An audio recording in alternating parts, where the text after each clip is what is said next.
To się napiję. Zdrowie. Dawaj.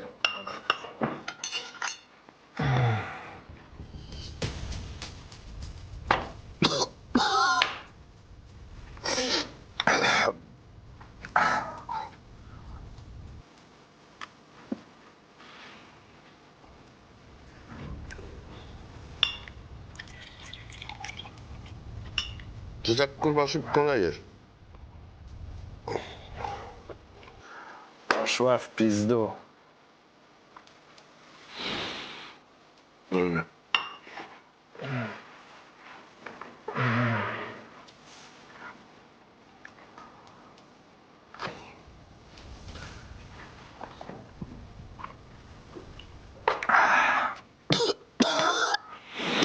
Kto teraz idzie?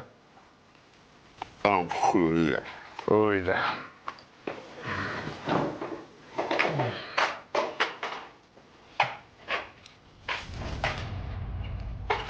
Zamknięte. Co jest? Wstawaj, kurwa! Wstawaj!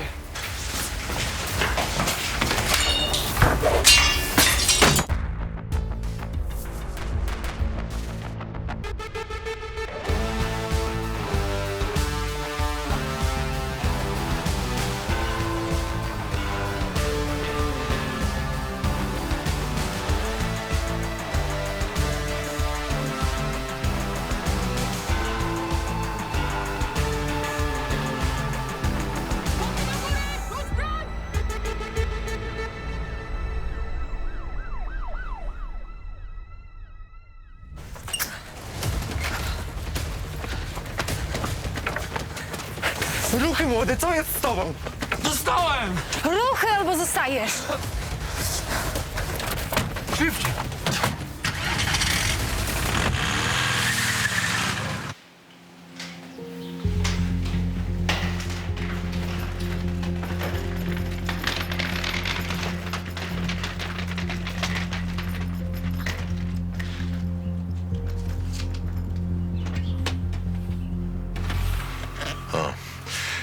Patrycja, to te dwie małe walizki wrzuć na tylne siedzenie. Tu się nie zmieści już.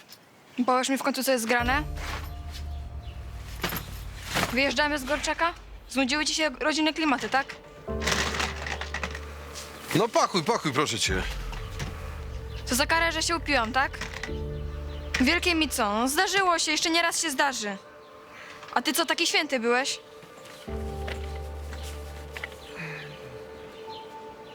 Przeprosiłam przecież, no. Długo jeszcze będziesz się wkurzał. Patrycja, ja naprawdę się nie wkurzam, tylko chcę już jechać. Zapraszam do samochodu. Bardzo proszę.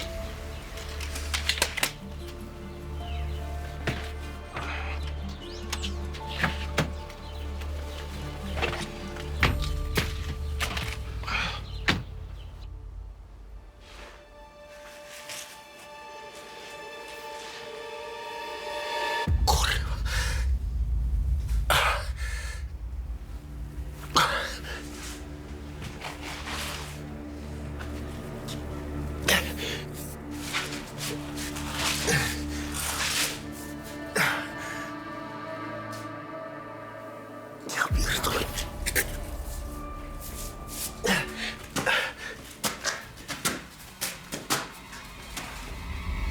Kurwa. Ja pierdolę. Kurwa. Ja pierdolę.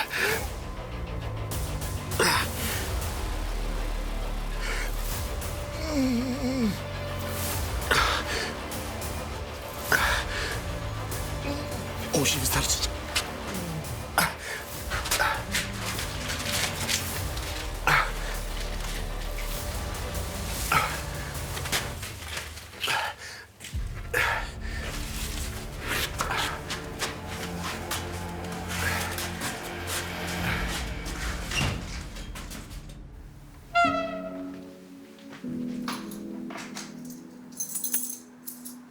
Chodź.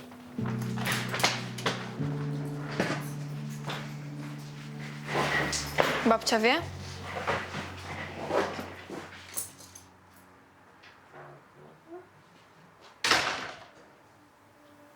Nie wiem. Mamy tu zamieszkać? Serio? Lepiej, żeby nie stało puste, nie? Jasne, bo już widzę, jak ktoś zadziera albo z nią, albo z wujkiem. Marcina nie ma. Nie wiadomo, gdzie jest. No w sumie. Trochę szkoda. Przyzwyczaisz się. Nie o to chodzi, po prostu tyle złego musiało się stać, żebyśmy tutaj znowu wrócili. Szkoda. Wiem. Szkoda. Potoczny, słucham. Nie no, wolne mam dzisiaj, a co jest? No dobra. Dobra, będę. Patrycja, słuchaj, ja niestety muszę wyjść. Jak zwykle.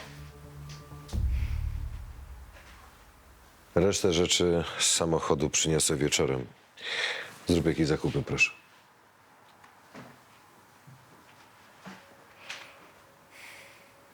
I uśmiechnij się.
Cześć. Cześć. A, nieźle. A ten zakład stolarski jeszcze funkcjonuje? Podobno ledwo wszędzie. Ludzie nie mają na chleb, a co dopiero na meble. Co? Niezły bajzel. Właściciel nie będzie zadowolony, co? Właściciel to musi najpierw przeżyć. Czesław Karolczyk. Stan ciężki. Jego bebechy jeszcze gdzieś tam leżą, także kiepskie rokowania. A ten? To kto? Robert Zawadzki. Dla przyjaciół Bobek. Kumplował się z Karolczykiem. Jak widać, średnio na tym wyszedł. Nieźle dostał. Mocno. Prawdopodobnie maczetą. Maczetą. Dawno u nas tego nie grali. Windykacja, porachunki? Jeśli tak, to mało skuteczna. Trup ci nic nie odda. Może mieli trochę przestraszyć, ale wyszło jak zwykle z maczetą. Jest łatwo. Świadkowie jacyś są? Okrągłe zero. No. A monitoring? Brak. Za to mamy pełno śladów krwi i paluchów. Ale wyłowić z tego bajzlu coś, co należy dla napastników, to będzie jak wygrana w totka. Założę się, że działali w rękawiczkach. Ale coś jeszcze jest? Tak. Chodź. Sam zobaczysz. Kurwa!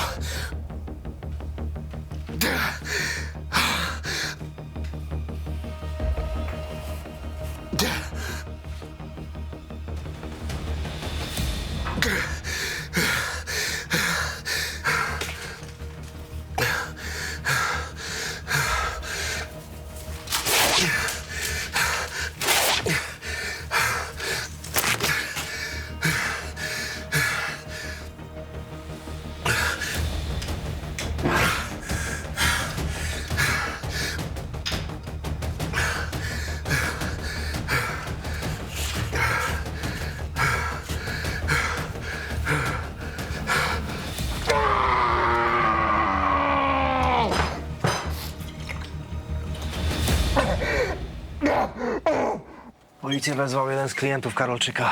Był tu też wczoraj wieczorem. Zeznał, że było ich 3. Praca po godzinach? Można tak powiedzieć. Wódę pili. A po tym, co tam zastaliśmy w środku, to raczej nie mieli przestać w najbliższym czasie. Dobra. Karolczyk jest w szpitalu. Zawadzki za chwilę będzie w prosektorium, a co z tym trzecim? No właśnie, klient go nie znał. Mówił tylko, że facet pił ostatnio często z Karolczykiem. Ale znaleźliśmy tylko Karolczyka i Zawadzkiego. No dobra, no i co? I ten trzeci poszedł sobie na spacer w takim stanie? Coś mi się tu nie klei. Wysłałem patrole, żeby go poszukali po okolicy i rozpytali w szpitalach. No, przy takiej ilości krwi to facet musiał nieźle dostać, a tutaj ślad się po prostu urywa. To dlaczego nie zadzwonił na pogotowie? Uciekł. Tylko dlaczego? W szoku był? Nie wiem, ale ktoś opatrzył Karolczyka. Kiepsko, bo kiepsko, ale jednak. Może to był współudział, może to właśnie Karolczyk był mu winny pieniądze. Ten chciał mu przytrzeć nosa. Wyszło jak wyszło. No ale co, czy taki spryciarz, że najpierw pije, potem tnie, a na końcu jeszcze sam dostaje? Nie wiem. Za subtelne mi się to wszystko wydaje jak na Gorszak. Rafał, cały czas jest jedno pytanie. Dlaczego gość uciekł? Szok szokiem, ale wszystkiego o tym nie wytłumaczysz. Jeżeli facet sam nie zgłosi się na komisariat, no. Tak, wiem, to jest winny. A gdzie jest ten klient, który nas wezwał? Trzeba sporządzić portret pamięciowy tego uciekiniera. Jest przy radiowozie. Zajmiesz się tym? Ja pojadę do szpitala i zagadam z żoną Karolczyka. Może mi coś opowie o interesach swojego męża. Nie ma sprawy. Na razie. Rozruba w stolarni była naprawdę krwawa. Nawet jak na standardy Gorczaka. Tutaj można dostać w głowę nawet za to, że idzie się złą stroną ulicy. A to wyglądało na egzekucję. Kto i za jakie grzechy jej dokonał, to było pytanie dnia. Odbierz, kurwa, no! Gnój pierdolony! Ale chyba nas nie wyrucha. Kurwa, was może! Nie no, wyluzuj. Umowa była. Warunki dogadane, będzie git. A ty co, kurwa, ekspert? Biznesmen się znalazł, tak? Gdyby nie ja, to byś gówno miał. Nawet by na te twoje blanty nie wystarczyło. Chociaż może z drugiej strony dobrze by wyszło. Dobra, szefowa, ale po co te nerwy? Ty rządzisz, ja słucham i gra gitara. Młody, przyspiesz, no lać mi się chce. Słyszysz, wyłaź stamtąd. Kurwa, młody, głuchy jesteś? Powiedziałem, żebyś stąd wyłaził, wypierdalaj.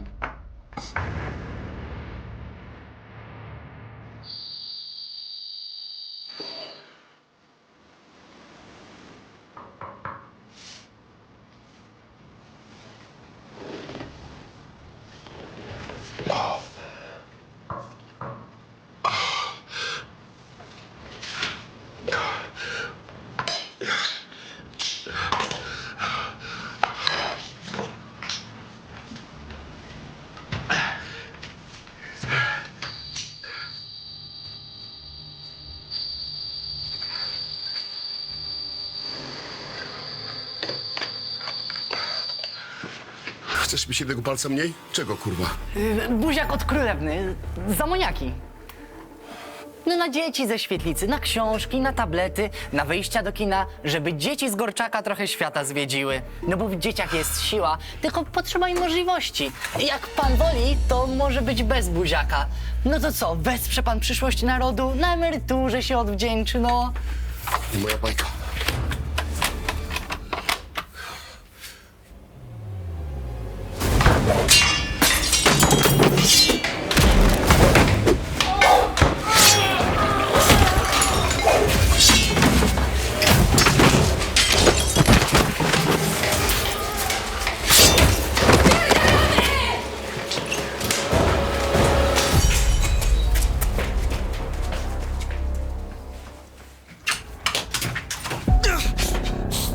Wypierdalaj, młody. Masz jakiś problem? Bo ja tolerancyjny jestem, ale sam w te klimaty nie wchodzę, jasne? Chyba boli mnie. Poboli i przejdzie. Co ty, baba jesteś, żeby się tak nad sobą rozczulać? A jak zakażenie się wda, nie wiem, jakaś sepsa? Sepsa, srepsa. Na pogotowie byś mnie wziął. Na pogotowie popierdoliło cię? Dobra, pokaż. Ledwie cię drasnęło. Do wesela i pokrzyku, słyszysz? Nie masz się, kurwa. No. Słyszysz szefową? Nie masz się, bo zaboli jeszcze bardziej. No. Wypierdalaj, bo intymności potrzebuję. No już, wypierdalaj!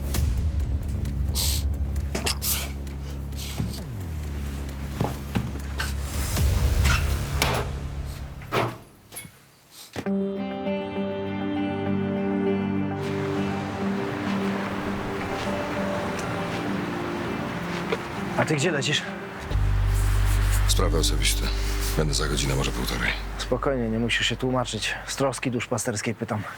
Bóg zapłać. A, w sprawie stolarni. Gadałem z sąsiadem Karolczyka. No i co? No co, no właśnie gówno. Podobno dobry stolarz, całkiem nieźle sobie radził w biznesie, no, tylko od paru lat równia pochyła. Za dużo alko? Za dużo alko, za mało zleceń, podobno faktycznie jakichś długów narobił, ale u kogo i ile to już nie był mi w stanie powiedzieć. Co powiedziała żona? Żona cały czas płacze. Sąsiad mówił, że w tym ich małżeństwie to się nie najlepiej działo. Wiesz, żadnych zgłoszeń nie było z tego, co wiem. Zgłoszeń nie, ale żona dość często nosiła ciemne okulary, jeśli wiesz, co mam na myśli. No i co? Myślisz, że to ona go tak potraktowała? Tą maczetą? Odciski palców wziąłem pro forma, ale była w pracy. 3 koleżanki to potwierdziły. Dobra, słuchaj, wydaje mi się, że po prostu musimy ją przycisnąć w sprawie tych wierzycieli, a jeżeli nie, to niech chociaż da nam papiery. Wtedy możliwe, że sami ich znajdziemy. Jasne. Na razie. A, słuchaj, a co z tym portretem pamięciowym tego trzeciego typa? Malują już ten portret 2 godziny. Facet ma kiepską pamięć do twarzy. Cześć. Nie załatwiam prywaty w godzinach pracy.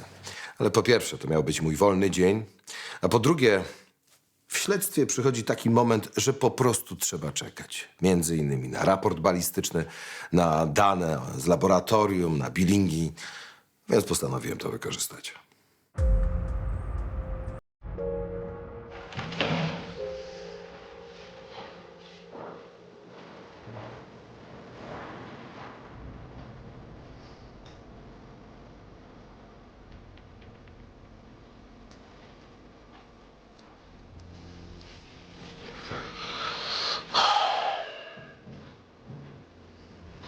Jak się czujesz?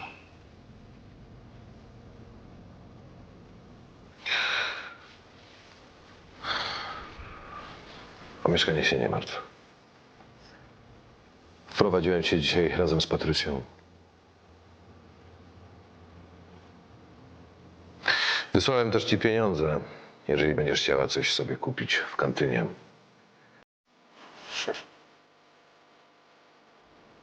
A jeżeli czegoś będziesz potrzebować, to po prostu daj znać. Przyniosę.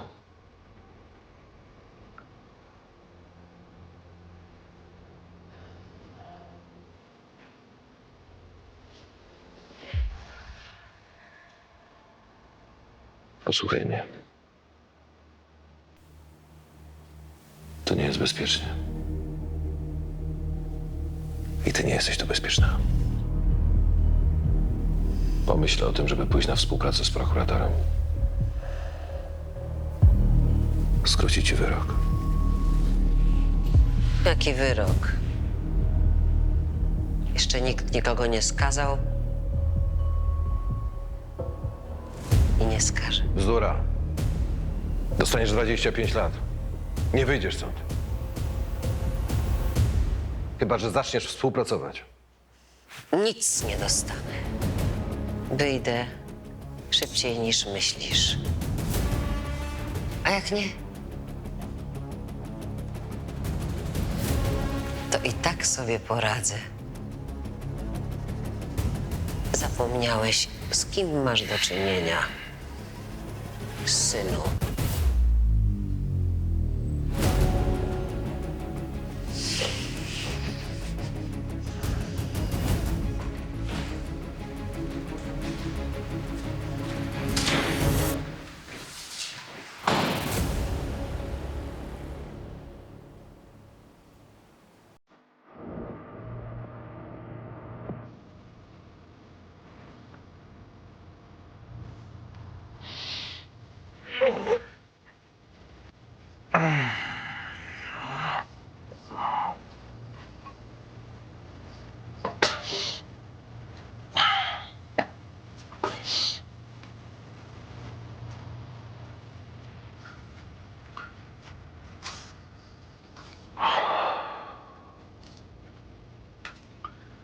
Młody, masz szluga? Głuchy jesteś? Pytam się, czy szluga masz. Co jest, młody? O kurwa. Elka, obudź się. Młody, wstawaj.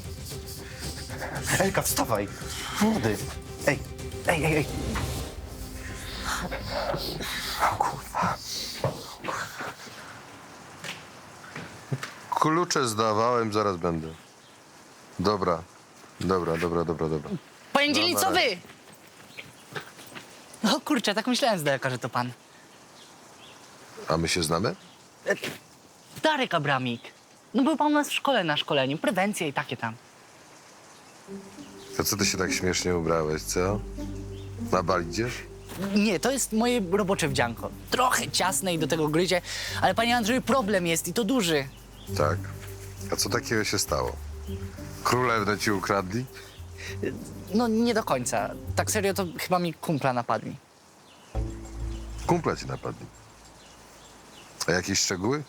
Jarek Fabiszewski. Z mojej klasy, za Królewnę robił. Za królewnę? Te od krasnoludków oczywiście. Taki chwyt marketingowy. No, Dobra. wie pan, tam mieszka. Dobra, nie opowiadaj mi o żadnych chwytach, tylko powiedz, o co chodzi. No bo to było tak. Zbieraliśmy kasę na świetlicę. Wie pan, akcja była, zresztą na komisariacie też puszkę wstawiliśmy. No wiem, bo sam się dorzucam. No I co? i dzisiaj ostatni dzień kwestowaliśmy. No i Jarek wziął puszkę na chatę, żeby przejrzeć kasę, a oddać mieliśmy razem. No tylko, że Jarka nie ma i telefonu też nie odbiera. Czyli gościa nie ma z puszką? Myślisz, że się po prostu połasił? Pan z Gorczaka, ja z Gorczaka. Jak tutaj ktoś okazję wywęszy, to wiadomo. A co mówią na to jego rodzice? No nic nie umiem, bo rodziców nie ma. Od pół roku ojciec siedzi w pierdlu, a matka w szpitalu nerki leczy. Sąsiadów pytałeś? Pytałem, ale od rana nikt go nie widział. Kurczę, no pomoże pan. Chłopak sam jak palec jest, no i może już gdzieś nieżywy leży. Zdjęcia jakieś masz? Mam, jasne. Zaraz się coś znajdzie.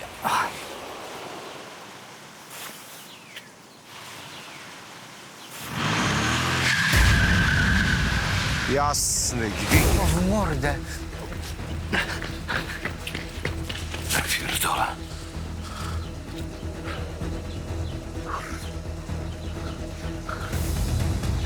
Co tak patrzysz? Po karetkę dzwoń. Chłopak był w kiepskim stanie.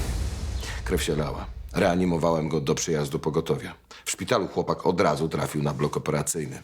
Tutaj na Gorczaku mieliśmy już do czynienia z nielegalnym handlem organami. A ta rana na tyle mnie zmyliła, że pomyślałem, że to jest kolejna ofiara. Pomyliłem się.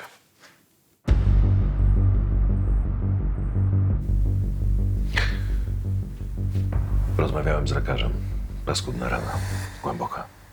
Nóż? A raczej maczeta. Czyli co, to może być ten kolega Karolczyka od wódki? Nie wydaje mi się. Nie pasuje do portretu pamięciowego. Za młody. A kiedy będzie można z nim porozmawiać? Wiesz, prosiłem, żeby jak najszybciej, ale wiesz jak jest. Wiadomo chociaż kto to jest? Też nie. Brak dokumentów, brak telefonu, na razie to jest NN. Ale to taki chłopak w wieku 20 lat, nie więcej. No a co z tym samochodem?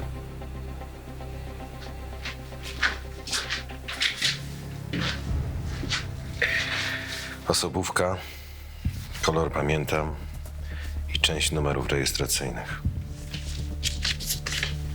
Zawsze coś. Rzucę na bęben, może coś wyskoczy. A ty wiesz, jakbyś się chciał w pogotowiu zatrudnić, to cię wezmą z pocałowaniem ręki. Dzięki nie grozi mi. No ceń. Co?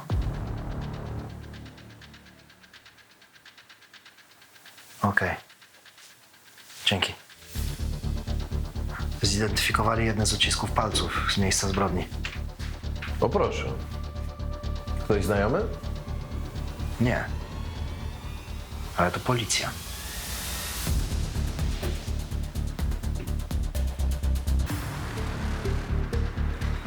Mówisz, że to policjant? Tak, ale nie stąd. Tomasz Kaszubski, 46 lat, były wojskowy. Ostatnio pracował jako kryminalny w Warszawie. A co to znaczy pracował? Jest na urlopie zdrowotnym. Podobno. No, to by wszystko wyjaśniało. Mówią, że dobry był z niego glina. Skuteczny, taki trochę wyrywny. A co, poszarpać się lubił? Coś w tym stylu. A co on tutaj w ogóle robi, co? Kaca leczy, bo chyba do spa nie przyjechał. Słuchaj, może się przebranżowił. Chyba na stolarza. Myślałem raczej o gangsterce. Jak podziękował policji, to może się i przebranżowił. Słuchaj, nie wiem, czy on podziękował, czy jemu podziękowali, ale odznakę nadal ma. Jak długo tutaj w ogóle jest? Na Gorszaku jakieś 2 miesiące. Ma tu mieszkanie po jakimś wujku czy ciotce. Pod szóstką?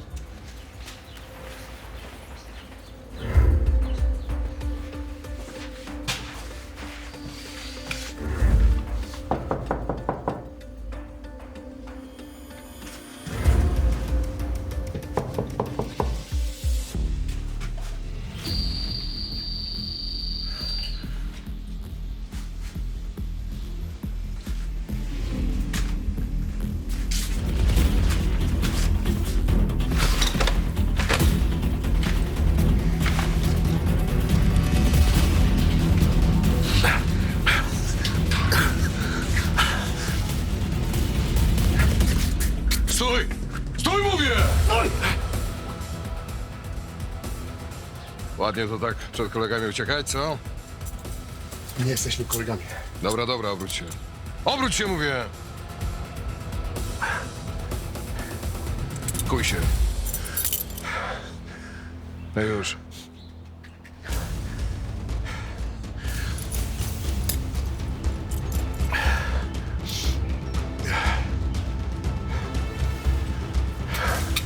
Nie kombinuj. Idziesz. Idziesz. Mieszkanie z balkonem ma swoje wady, ale też ma swoje zalety. Jedną z nich jest szybka droga ucieczki. Słyszeliśmy, że Kaszubski podchodzi pod drzwi, a zaraz potem od nich szybko odchodzi. Wystarczyło wrzucić 5. bieg i gość był nasz. Dobry czy zły? Słucham? Policjant. Dobry, nie? Srę. Porządek na biurku, statystyki się zgadzają. Tylko ten Korczak jakoś tak nie bardzo pasuje. Spierdoliłeś coś, co? Już? Skończyłeś?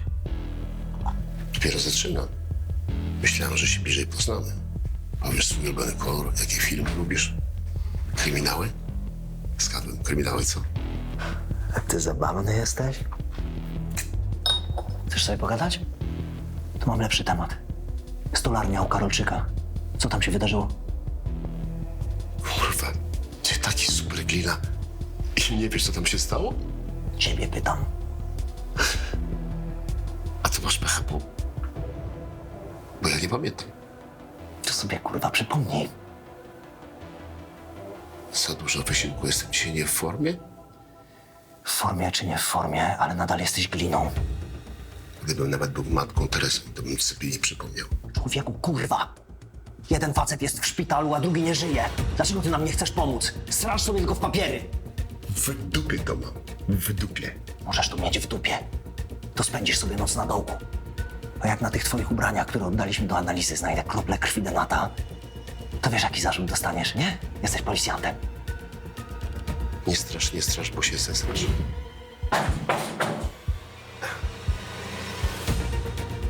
No. Tak myślałem. Zabierz go na dołek. Przyda mu się odpoczynek. Tobie by się przydało. Co? 100 na rozluźnienie.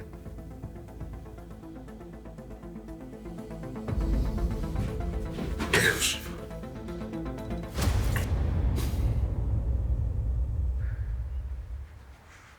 Kurwa mać, co za złamas jebany! Spokojnie, no Coń, spokojnie. Nic dziwnego, że go z policji wyjebali. Ale to go wyrzucili, czy się urlopował? Nie wiem, czy się urlopował, czy go wyrzucili. Gówno mnie to obchodzi. Może ty z nim pogadaj. Czemu ja mam z nim pogadać? Mam lepsze podejście do złamasów, czy co? Nie wiem, czy lepsze. Ważne, żebyś miał inne niż moje. Dobra. Co ci powiedział? Nic. Że był pijany i nic nie pamięta. No, wali od niego jak z gorzelni, więc może rzeczywiście nie pamięta. Dam go na dołek. Może sobie kurwa przypomni, jak odpocznie. Nie wiem, czy powinniśmy ustawiać zarzuty, czy nie. Dobra. Rafał, posłuchaj tego. Gdzie nasza kasa, młotku? Mieliśmy umowę, my swojej części dotrzymaliśmy, co z tobą? Co to jest? To jest z telefonu Karolczyka. Gość się dobijał cały dzień. Sprawdziłem w billingach. Mieli wcześniej już kontakt. A wiadomo, czyj to numer? Próbuję ustalić. Wysłałem informację do operatora i czekam na zwrot. Czekaj. No co nie? Okej. Już jadę. Dzwonili ze szpitala. Chłopak jest przytomny. Możemy go przesłuchać. No to jadę z tobą. Masz wezwanie potocznych. Co znowu? No to co zwykle na Gorczaku. Polubowne rozwiązywanie konfliktu. Dzięki. Każdy do swojej roboty. Co? Gorczak.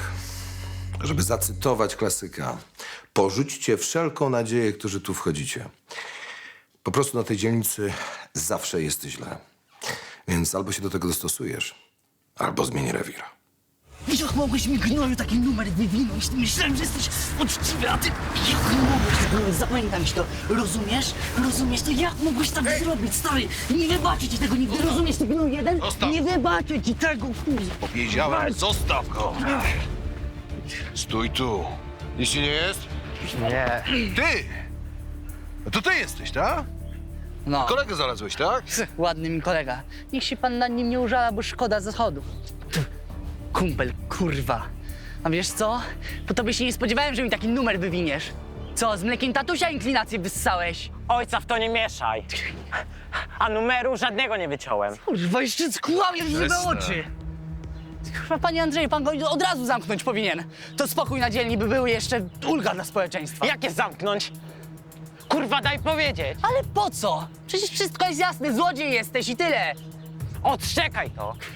Prawda w oczy, kolej? Dobra, o co tu chodzi, panowie, no? O to, że myślałem, że ma uczciwego kumpla. On jest oszust i tyle. Chciałem oddać. Gówno tam chciałeś, gdybym nie przyszedł, to dawno forsy by nie było. Dobrze. Zapraszam panowie do samochodu, pojedziemy sobie na komisariat, tam się uspokoicie i porozmawiamy sobie spokojnie. Już. No już, zapraszam, idziemy. Tylko bez awantur. Jeden z jednej, drugi z drugiej strony. Proszę bardzo. I bez szarpania się.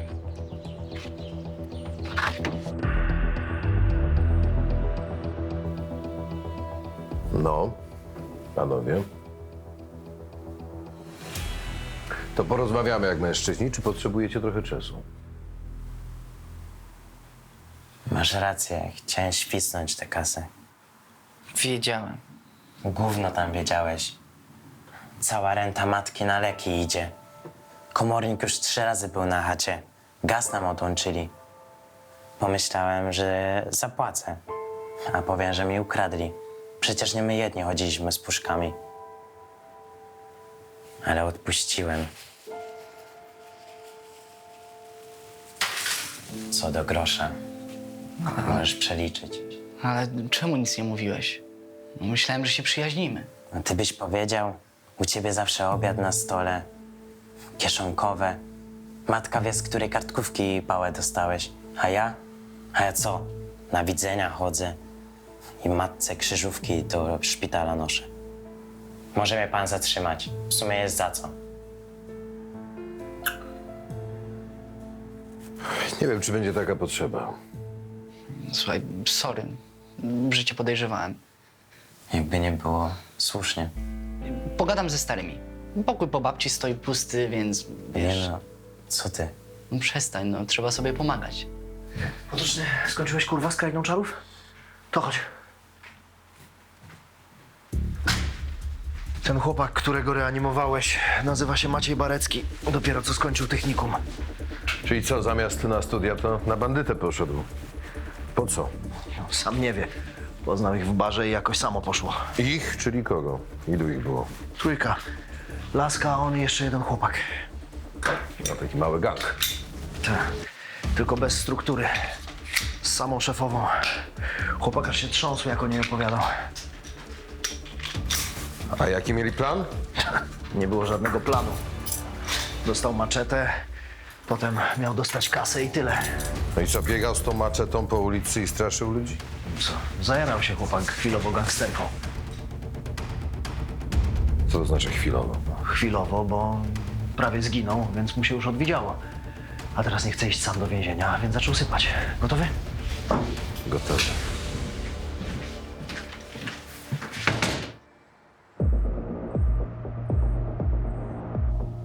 A jak zajdzie? Nie zajdzie. Ale może. Widziałaś, ile krwi było. Trzeba było uważać, sieroto, kurwa, jak mogłeś go trafić? W tym zamieszaniu go niechcąco drasnąłem. A z tą forsą jak? No co będzie? Będzie, ale kiedy? Nie po to nadstawiałem karku, żeby teraz z niczym zostać. Czy ty nie rozumiesz, że zapłaci? A jeśli nie? A co jeśli nas wyrucha? Kim ty niby jesteś, żeby się ciebie bał? Kurwa, miała być łatwa robota, rachciach i po sprawie. Kurwa, czemu dałem się wciągnąć? Szlak. Spokój się. Bo co? Mówię.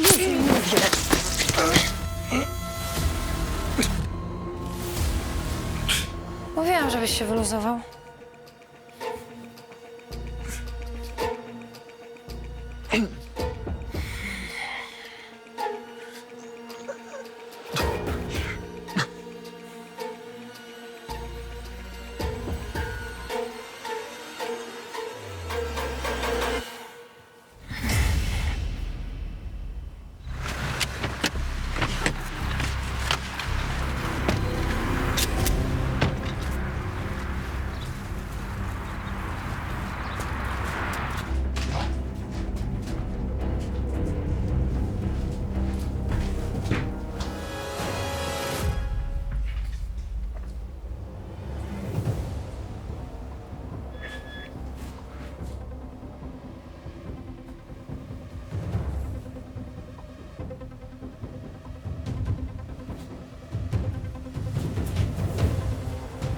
Proszę wstać. Powoli. I ręce przed siebie. Stój! Ręce przed siebie powiedziałem. Przed siebie. Nóż! Rzuć to! Rzuć to! Nie, kurwa! Nie szarp się! Nie szarp się! Puść mnie! Przestań. Przestań się szarpać. Nocoń zabrał podejrzaną na komisariat i miał ją od razu przesłuchać. Ja w tym czasie wezwałem techników i przeszukaliśmy Melinę oraz samochód. W bagażniku znaleźliśmy 3 maczety, których nawet nie umyli.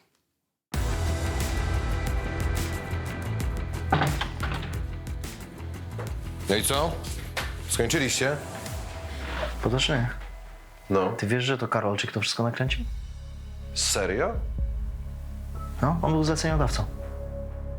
Sam na siebie zorganizował napad? No nie, na Bobka, który podobno dymał mu żonę. A dymał? No, przynajmniej tak twierdzi Karolczyk. Mieli go tylko trochę poturbować, a wyszło jak wyszło.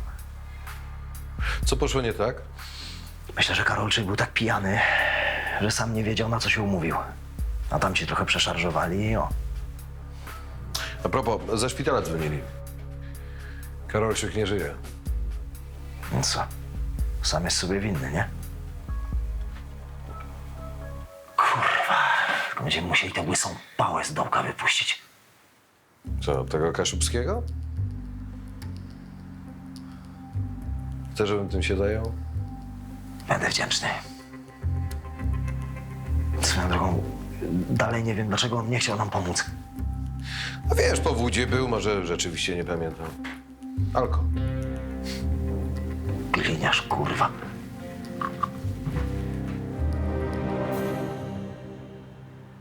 Proszę. Otwórz. Tę nogę to chyba powinien ktoś obejrzeć, nie? Coś jeszcze? Po co to było? Papierek zostanie. Nie? Gorsze rzeczy mi tam wpisywali. Trzeba było przyjść, pogadać. Jak człowiek z człowiekiem. A po co, skoro jestem niewinny? Jesteś gliną, nie? No może właśnie po to. Szkoda zachodu. Jeszcze jedno.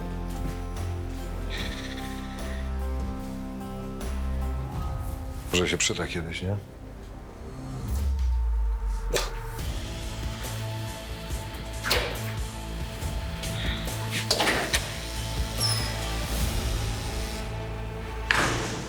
Rafał? Skoczysz ze mną na wódkę? Napiłbym się. Chętnie, za jakieś 17 lat, jak junior dorośnie. A ty leć do córki. Ona też nie ma teraz łatwego czasu. Może masz rację. Na razie. Na razie.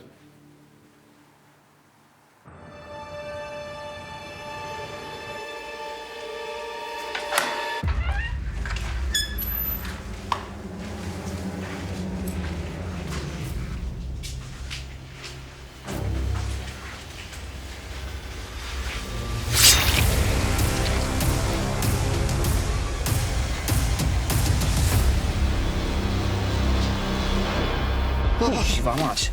Trzymaj to. Trzymaj, spokojnie usiądź. Spokojnie, trzymaj. Co, jakieś porachunki gangsterskie? Wyrok? Przepraszam, ja pani nie znam. Przestań, nie udawaj, żony nie poznajesz. Tutaj nic nie ma.